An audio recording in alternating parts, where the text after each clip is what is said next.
নমস্কাৰ মৰমৰ ছাত্ৰ-ছাত্ৰীসকল ই-কক্ষালৈ স্বাগতম। মই উজশ্ৰী আজি সপ্তম শ্ৰেণীৰ 8 নম্বৰ অধ্যায় পৰিমাণৰ তুলনাৰ পাঠটিৰ অনুশীলনী 8.3 লৈ আহিছো। তেনেহলে আহাচোন কি প্ৰশ্ন আছে আমি চাওঁ। এক নম্বৰটোত দিয়া আছে তলৰ লেনদেনবোৰত কিমান লাভ বা লোকচান হৈছে কোৱা।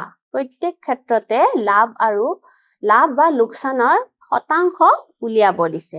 এতিয়া এক নম্বৰটোত দিছে এইটোত দিছে যে এটা বল 300 টকাত কিনি 450 অৰ্থাৎ 450 টকাত বেচিলে। বল এটা কিনাৰ দাম হ'ল 300 আৰু বেচা দাম হ'ল 450। তাৰমানে ইয়াতে কি হৈছে লাভ হৈছে নে লোকচান হৈছে। কিনিছিলে 300 টকাত বেচিলে 450 টকা। তাৰমানে ইয়াতে কি হৈছে তেওঁৰ লাভ হৈছে আৰু সেই লাভৰ পৰা আমি কি উলিয়াব লাগিব শতাংশ উলিয়াব লাগিব। তেনেহলে এইটো কৰো।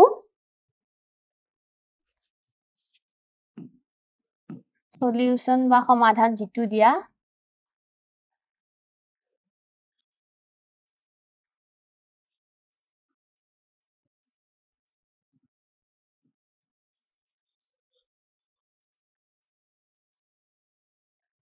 কিনা দাম 300 টকা বেচা দাম 450 টকা। গতিকে ইয়াতে যেহেতু লাভ হৈছে কি হ'ব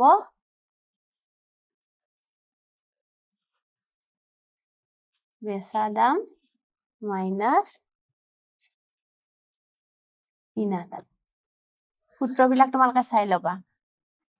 এইখিনিত হ'ব বেচা দাম 450 মাইনাস 300 ইকুৱেল হ'ল 150 টকা তেওঁৰ লাভ হৈছে। 150 টকা তেওঁৰ কি হৈছে লাভ হৈছে। এতিয়া আমি কি উলিয়াব লাগিব ইয়াৰ পৰা ইয়াৰ লাভৰ শতাংশটো উলিয়াব লাগিব।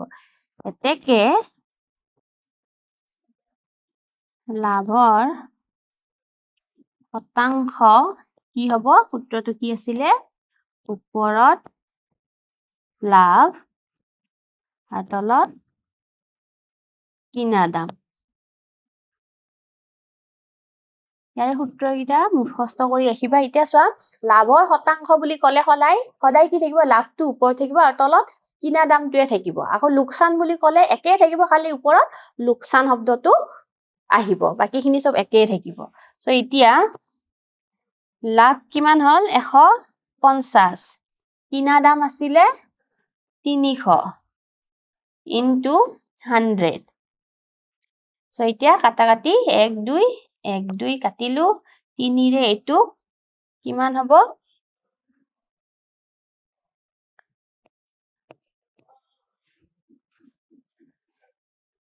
ঠিকে আছে ন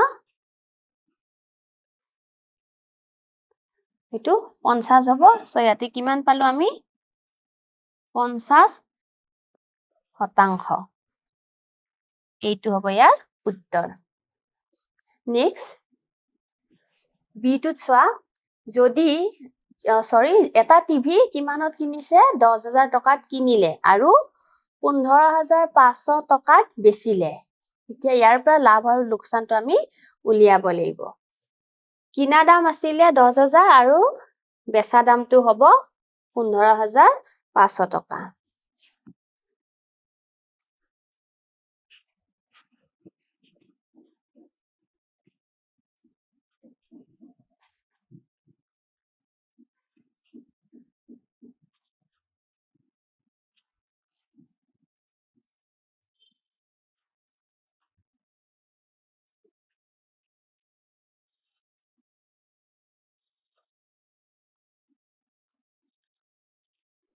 এতিয়া ইয়াতে কি হৈছে কিনিছিলে 10,000 বেচিলে 15,500 টকা হয়নে। তাৰমানে ইয়াতে কি হৈছে লাভ হৈছে নে লোকচান হৈছে মানুহজনৰ লাভ হৈছে।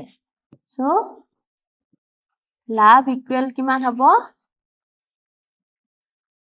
বেচা দাম মাইনাস কিনা দাম। বেচা দামত আছিলে 15,500 টকা আৰু এইটোত 10,000 টকা। এইটো বিয়োগ কৰিলে আমি কিমান পাম 5,500 টকা। এতিয়া এইখিনি শতাংশত উলিয়াব লাগিব। একে লাভৰ শতাংশ কিমান হ'ব? ওপৰত লাভটো থাকিব, তলত কিনা দাম পূৰণ 100%। চ' এতিয়া কিমান লাভ হ'ল? 5,500 টকা। কিনা দাম কিমান আছিলে? 10,000 পূৰণ 100%। চ' ইয়াৰে 0 0 কেঞ্চেল, 0 0 কেঞ্চেল, ওপৰৰ এইটো 0, এইটো 0, এইটো 0, এইটো 0, চ' থাকিল কিমান? 55%। এইটোৱে হ'ব ইয়াৰ শতাংশ, লাভৰ শতাংশ। চ' ধুনীয়াকে এনেকে কৰিবা, টান নহয় অংককেইটা, প্ৰেক্টিচ কৰিবা খালি। ইয়াৰ পিছৰ চিটোত চোৱা, এটা আলমাৰী 5,000 টকাত কিনিলে আৰু 3,500 টকাত বেচিলে। এবাৰ কি দিছে? আলমাৰীটো কিনিছিলে 5,000 টকাত, ঠিক আছে? আৰু বেচিলে কিমানত? 3,500 টকাত। গতিকে এবাৰ কি হ'ল? লাভ হ'ল নে লোকচান হ'ল? এবাৰ কি হ'ল? লোকচান হ'ল মানুহজনৰ। কাৰণ তেওঁ কিনিছিলে 5,000 টকাত, আকৌ বেচিলে কিমান? 3,500 টকাত। গতিকে এইবাৰ কি হৈছে? ইয়াতে লোকচান হৈছে।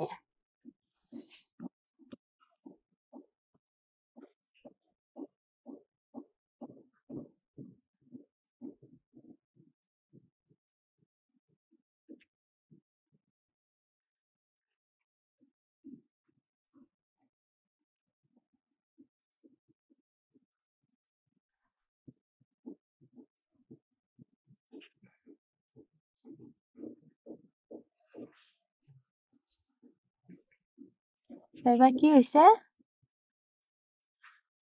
লোকচান। লোকচান হলে কি হ'ব?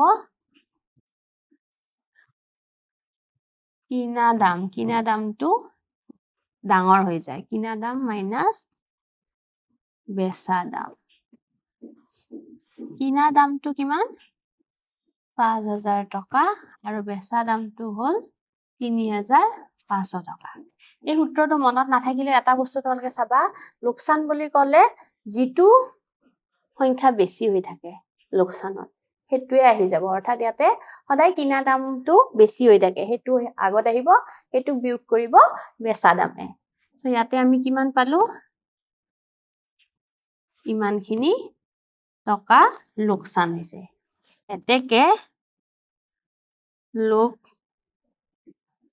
লোকচানৰ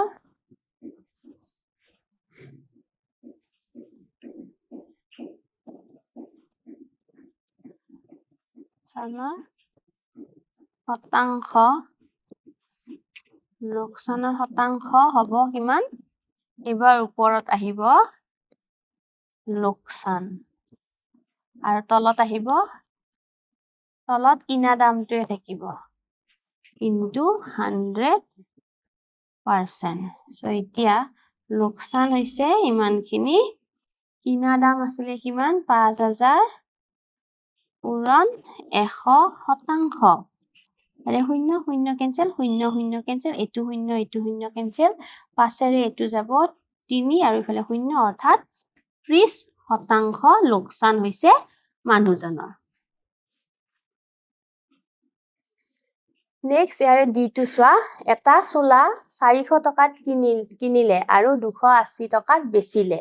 এতিয়াও ইয়াতে লোকচান আৰু লাভৰ হেৰিটো উলিয়াব লাগিব। কিনিছিলে 400 টকাত, বেচিলে 280, তাৰমানে ইয়াতে কি হৈছে? ইয়াতেও লোকচানে হৈছে।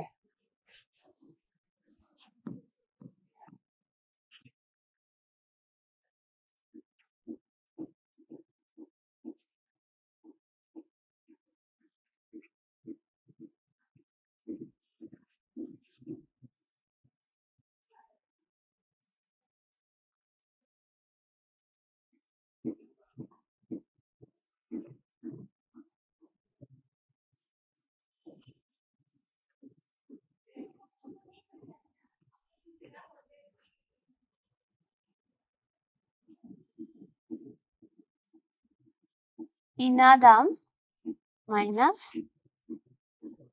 বেচা দাম। 400 মাইনাছ 280 ইকুৱেল হ'ব কিমান 120 টকা হয়নে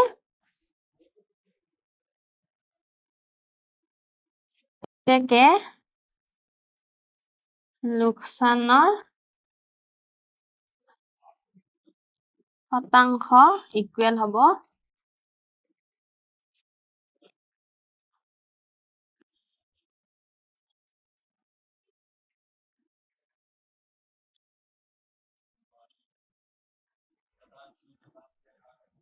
120 কিনা দাম আছিলে কিমান 400 ইনটু 100% 0 0 0 0 কেনসেল 4 দিয়ে এইটো 3 আৰু ইফালে 0 আহিল ইকুৱেল কিমান হ'ল 30%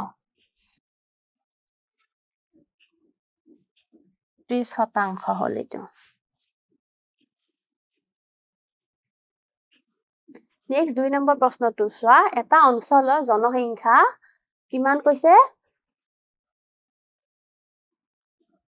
45,000 পৰা 42,000 লৈ হ্ৰাস পালে হ্ৰাসৰ শতকৰা হাৰ উলিয়াব দিছে সো ইয়াতে আমি আগৰ ভিডিঅ'ত কৰিছিলো ন বৃদ্ধি শতকৰা হাৰ আৰু হ্ৰাসৰ শতকৰা হাৰ সেই সূত্ৰটো আমি ইয়াতে ব্যৱহাৰ কৰিব লাগিব মনত আছে নাই তোমালোকে এইবিলাক প্ৰেক্টিস কৰিবা সো ইয়াতে যেহেতু কৈছে হ্ৰাস হোৱা বুলি হ্ৰাসৰ শতকৰা হাৰ হ্ৰাসৰ শতকৰা হাৰটোৱে আমাক যেহেতু উলিয়াব দিছে ইকুৱেল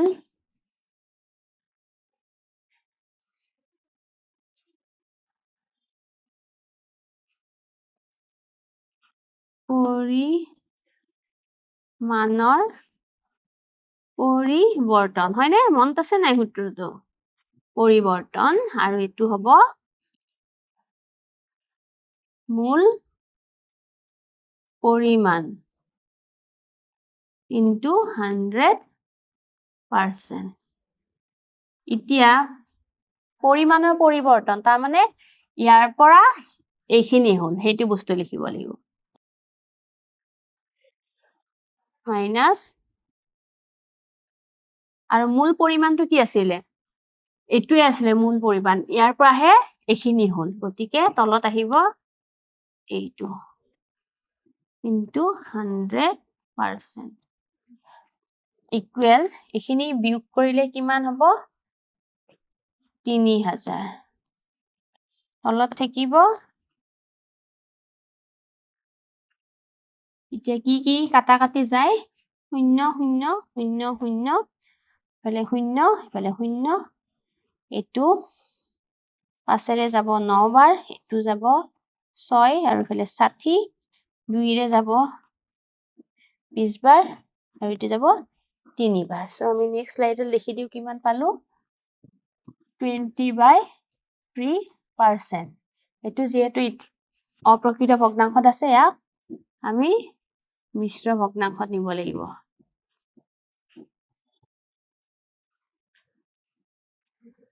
6 ভাগ হে কিমান 2 আৰু এইটোৰে হৰণ হৈছিলে সো ইমান শতাংশ এইটো আমি উলিয়ালো এতিয়া নেক্সট 3 নম্বৰ প্ৰশ্নটোত চোৱা এখন কিতাপ 250 টকাত কিনি 130 টকাত বিক্ৰী কৰিলে তেওঁৰ লাভ বা লোকচানৰ শতকৰা হাৰ কিমান হ'ব এতিয়া ইয়াতে চোৱা কি দিছে কিনা দাম 250 টকা আৰু বেচা দাম কিমান 190 টকা গতিকে কিনা দামটো বেছি হৈ আছে বেচা দামটো কম তো ইয়াতে কি হৈছে লোকসান হৈছে তেওঁৰ লোকসান হলে কিনা দাম মাইনাস বেচা দাম ইকুৱেল 250 মাইনাস 190 কিমান হ'ব 60 টকা 60 টকা হ'ল লোকসান সো এতিয়া লোকচানৰ শতাংশ কিমান হ'ব লোকচান এটো হৰণ হ'ব কিনা দাম ইনটু 100 শতাংশ এতিয়া লোকচান আমি কিমান পালো 60 আৰু কিনা দাম 250 60 আৰু তলত 250 ইনটু 100 সো ইয়াৰে শূন্য কেনসেল নেক্সট ইয়াৰে 5 এৰে এটো দুবাৰ এটো 5 বাৰ আকৌ এটো 5 এৰে এবাৰ এটো যাব কিমান 12 বাৰ সো 12 পূৰণ 2 কিমান হল 24 শতাংশ লোকচান হল তো এইখিনিয়ে আছিল এটো প্ৰশ্ন লোকচানটো উলিয়ালো আৰু তাৰ শতাংশটো উলিয়ালো গতিকে মৰমৰ ছাত্ৰ-ছাত্ৰীসকল আজিৰ এই অংকটো ইয়ালৈকে আছিল আশা কৰিছো যিখিনি বুজাই দিছো তোমালোকে বুজি পাইছা ঘৰত প্ৰেক্টিছ কৰিবা বুজি নোপোৱাটো বাৰে বাৰে ৰিপিট কৰি চাবা তো আজিলৈ নমস্কাৰ ধন্যবাদ